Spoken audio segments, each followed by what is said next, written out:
Bom, vamos continuar a falar um pouco sobre parametrizações de curvas e sobre as integrais de linha. Tá? Primeiro, um pouco sobre as parametrizações. Se você tem, digamos, uma curva alfa do intervalo AB indo para C, tá? Alfa de t, x de t, mais y de t, você pode considerar a seguinte curva, a curva beta, também definida no intervalo AB, indo para C, que é dada da seguinte forma: beta de t igual a alfa de A mais B menos t. Tá? Essa função ela tem a seguinte propriedade: o beta de A é igual a alfa de B e o beta de B é igual a alfa de A. Então ela inverte o percurso da função. Quer dizer, a função, o traço é o mesmo, certo? Porque você tem a mesma alfa aqui, só que ela é percorrida no sentido contrário. Então, por exemplo, se você tiver aqui o intervalo AB, e você tem as duas curvas aqui, a alfa e a beta, chegando aqui no plano, tá? O traço das duas é o mesmo, só que se a alfa percorre a curva do ponto alfa de A para alfa de B, a beta percorre ao contrário, de alfa de B para alfa de A. Então essa parametrização inverte o sentido de percurso da curva. Tá? Então geralmente a gente denota a beta como sendo menos alfa. Tá? E esse menos aqui indica que a curva está sendo percorrida no sentido contrário. Vamos ver que impacto isso tem sobre a integral. Tá? Quando você calcula a integral, se você tiver uma função definida num aberto que contém o traço da curva, então digamos que você queira calcular a integral sobre beta. Tá? E vamos comparar essa integral com essa outra aqui, que é a integral da mesma função sobre alfa. Tá? Essa integral aqui sobre beta é a integral de A até B, de f de beta de t, vezes beta' de t dt. E essa aqui de baixo é a integral de A até B, de f de alfa de t, alfa' de t dt. Bom, vamos trabalhar um pouco mais com a de cima. Essa de cima é a integral de A até B, de f de alfa de A mais B menos t, porque a beta é igual a isso aqui. Esse aqui é a beta de t. E a beta', veja, calculando a beta' em função da alfa, da alfa', beta' de t vai ser a derivada dessa alfa, mas eu tenho que aplicar a regra da cadeia aqui. Então vai ser alfa' de t, de alfa' de A mais B menos t, multiplicado pela derivada da função que está aqui dentro, que é menos 1. Então, quando a gente troca o beta' por uma derivada que dependa de alfa, isso vai dar alfa' de A mais B menos t vezes menos 1. E aí tem um dt aqui. Bom, isso acarreta uma mudança de sinal da integral. Vai aparecer um menos a integral de A até B, de f de alfa de A mais B menos t, vezes alfa' de A mais B menos t dt. Mas ainda, essa integral ainda não é exatamente a que a gente tinha antes. A gente tem que trocar a variável, né? A gente pode chamar essa expressão todinha aqui de S, certo? Então S é igual a A mais B menos T. Então o ds vai ser a derivada dessa expressão aqui em função de t, o ds dt, vezes dt. Eu estou trocando a variável da integral. Essa derivada em relação a t é menos 1. Então, menos 1 vezes dt. Tá? Portanto, o dt é menos ds, certo? E o alfa' vai ficar alfa' de s também. Tá? Aí você pode pensar, bom, vai trocar de sinal de novo, então o sinal vai cancelar com esse que já está aqui, ela vai ficar do mesmo jeito. Mas não. Por quê? Porque se a gente fizer uma tabelinha aqui e colocar aqui os valores extremos de t, a e b, e colocar os valores extremos de s, a gente vai ficar com os extremos invertidos. Tá? Então, na verdade, vai haver uma mudança tripla de sinal. Tá? Daqui eu posso passar aqui para baixo, eu vou ter esse menos aqui, a integral em relação a s, ela passa a ser uma integral de b até a, tá? E aí você vai ficar com f de alfa de s, e essa alfa' vai ser alfa' de s, e aqui o dt é menos ds, certo? Aí você tem esse sinal aqui que cancela com esse sinal aqui, só que você tem uma integral que vai de b até a, portanto essa integral é menos a integral de a até b. Você pode, ao trocar os limites de integração, a integral muda de sinal. Então você vai ter essa integral aqui, que é a integral anterior. Ou seja, a integral em relação a alfa. Tudo bem que aqui a variável é s e não t, mas essa variável aqui ela não vai ter impacto sobre o valor da integral, porque você está calculando a integral da mesma função ao longo da mesma curva. Isso significa, resumindo, que a integral de uma função ao longo da curva percorrida no sentido inverso é menos a integral da função ao longo da curva. Tá? Isso é uma informação importante. Tá? Nós vamos agora calcular um exemplo que é o seguinte. Vamos considerar a integral da função 1 sobre z, dz, ao longo de uma curva que eu vou chamar de CR, onde CR é uma curva que vai do intervalo 0 até 2π em C, e ela é dada por CR de t igual a R vezes E elevado a IT. Ou seja, essa curva, o traço dessa curva é um círculo de raio R centrado na origem. Tá? Centrado na origem e percorrido uma vez no sentido anti-horário. Tá? O sentido de percurso anti-horário. Note que para essa função, a função 1 sobre z, a origem, a função não está definida na origem. Né? Então, a origem é um buraco aqui no domínio da função. Tá? Significa que você tem uma curva que está envolvendo uma singularidade da função. Vamos fazer a conta. Isso aqui, substituindo a partir da expressão da parametrização da curva, você pode calcular a derivada. A derivada aqui, o R continua multiplicando.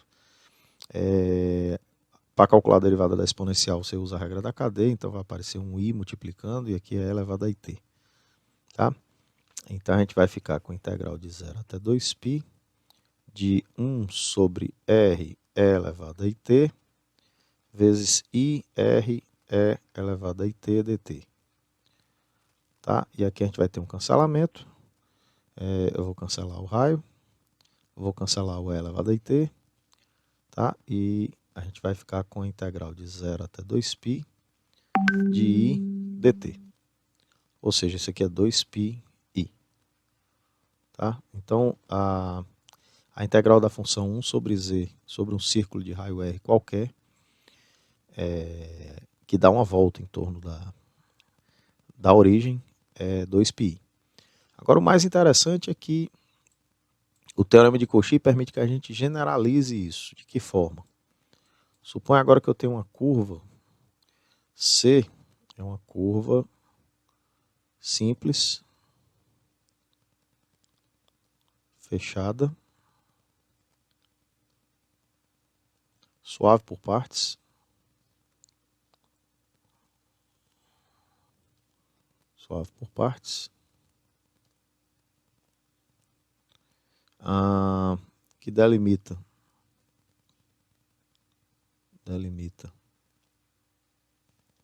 uma região R, tal que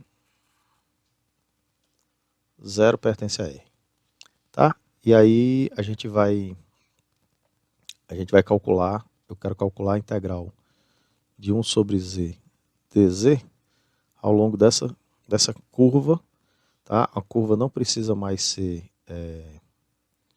um círculo, tá?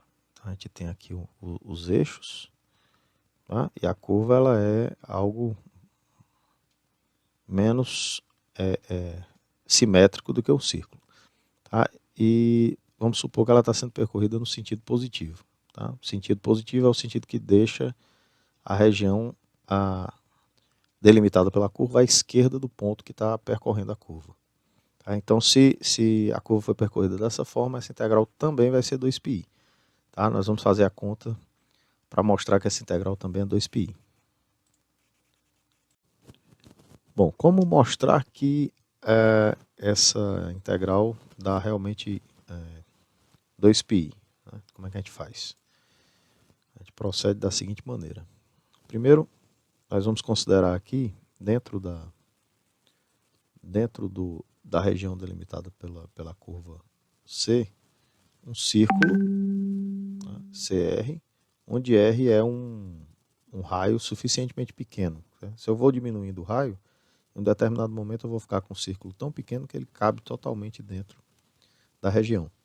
Tá? E eu vou conectar esse círculo com a região, com a curva de fora, por meio de um corredor, uma linha de ligação aqui, essa linha vermelha aqui, que eu vou chamar de delta. Tá? A ideia é que você tenha uma curva,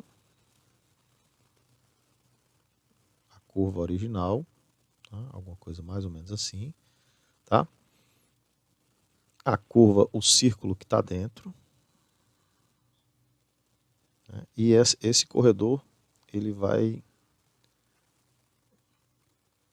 Eu vou dividir em duas curvas, tá? Então você vai ter dois pedaços aqui. Você tem aqui um pedacinho que vai para cá e outro pedacinho que vai para cá. E eles estão chegando aqui, eles são próximos um do outro, tá? Quando você faz isso, você obtém, juntando essas curvas, certo? Você vai obter uma curva só, tá? Essa curva é uma curva que dá uma volta em torno do ponto problemático. Ou seja, qual é o ponto problemático da função 1 sobre z? O ponto onde ela não está definida, é a origem. Mas essa região que está pintada de vermelho, ela não contém esse ponto problemático. Então, pelo teorema de Cauchy, a integral de 1 sobre z ao longo dessa curva, eu vou chamar essa curva inteira de gama, tá? Então, a integral de 1 sobre z ao longo de gama é 0. Tá? Agora, essa curva gama, ela é obtida juntando várias curvas. Como é que a gente junta curvas? Né? Vamos pensar aqui como é que a gente pode juntar curvas. Se eu tenho aqui, digamos, um intervalo AB, tá? E coloco ao lado dele o intervalo BC, e se eu tenho uma curva alfa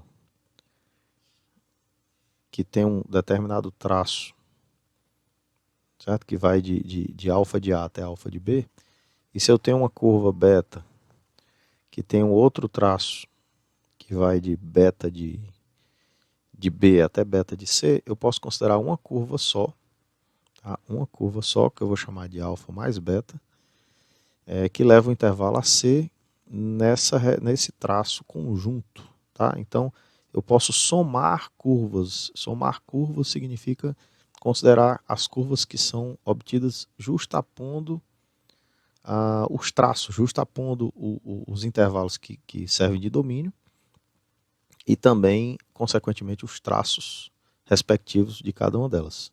É o que está acontecendo aqui. Tá? Essa curva gama, ela é a curva externa, que é a C, certo? Somada com a delta, somada com o CR, que é o círculo de dentro, aqui, o CR, o delta é esse corredor aqui, e uma outra curva, que eu vou chamar aqui de delta linha, tá? Que volta, né? que é uma espécie de volta, porque a curva externa está sendo percorrida aqui, no sentido positivo, a curva delta vai ser percorrida entrando, a curva CR, o círculo CR vai ser percorrido no sentido horário, e a curva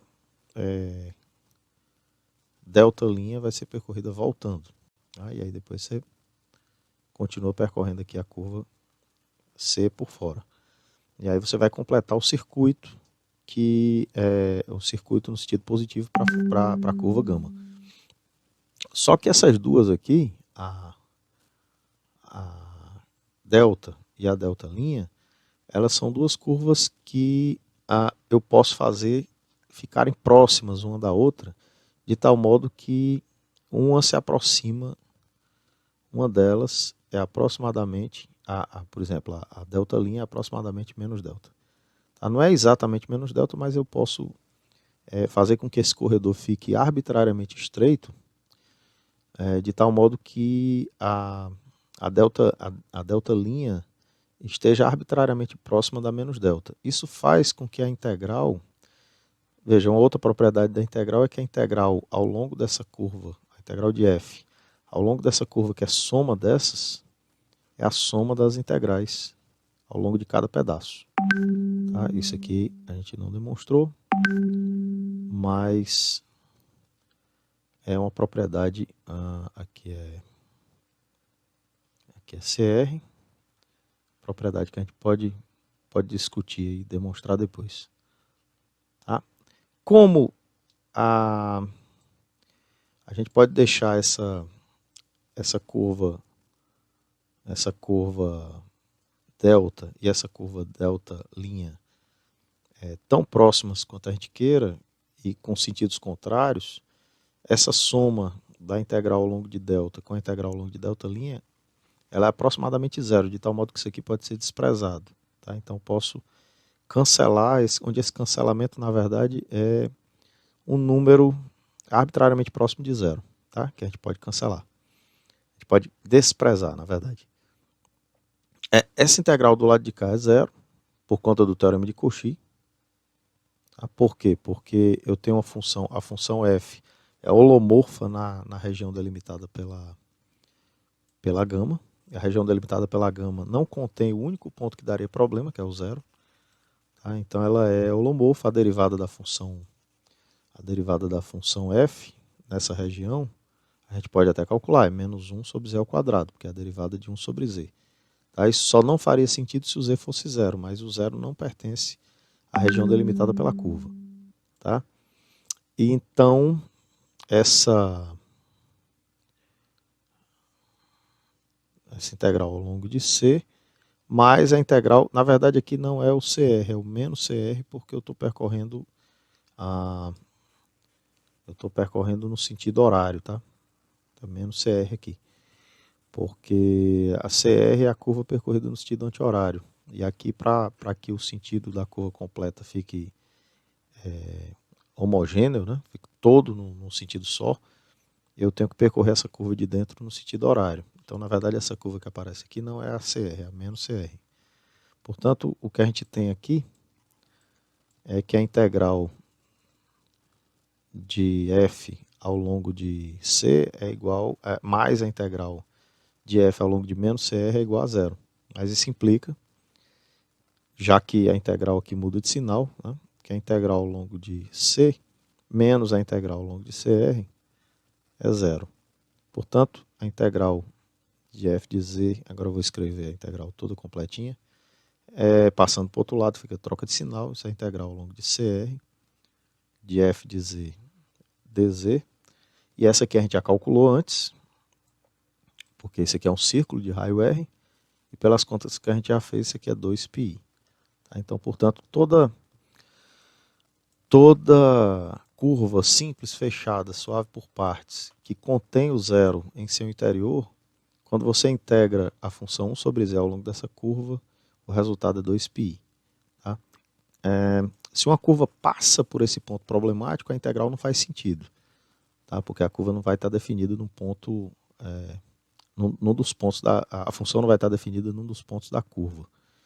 Então, eu só posso calcular esse tipo de integral ao longo de curvas que não passam pela origem. Se uma curva não passa pela origem, a curva, se ela for fechada, né, a origem ou vai estar dentro da região delimitada por ela ou não. Se ela não tiver, ou seja, se a curva for fechada e não contiver a origem em seu interior, e for uma curva simples, suave por partes, a integral vai ser zero. Tá? Então, a integral da função 1 sobre z ao longo de uma curva que não passa pela origem e que é simples, fechada e suave por partes, ou é zero ou é 2πi. Vai ser zero quando a origem não estiver no interior da região delimitada pela curva, e vai ser 2πi se a origem estiver no interior da região delimitada pela curva.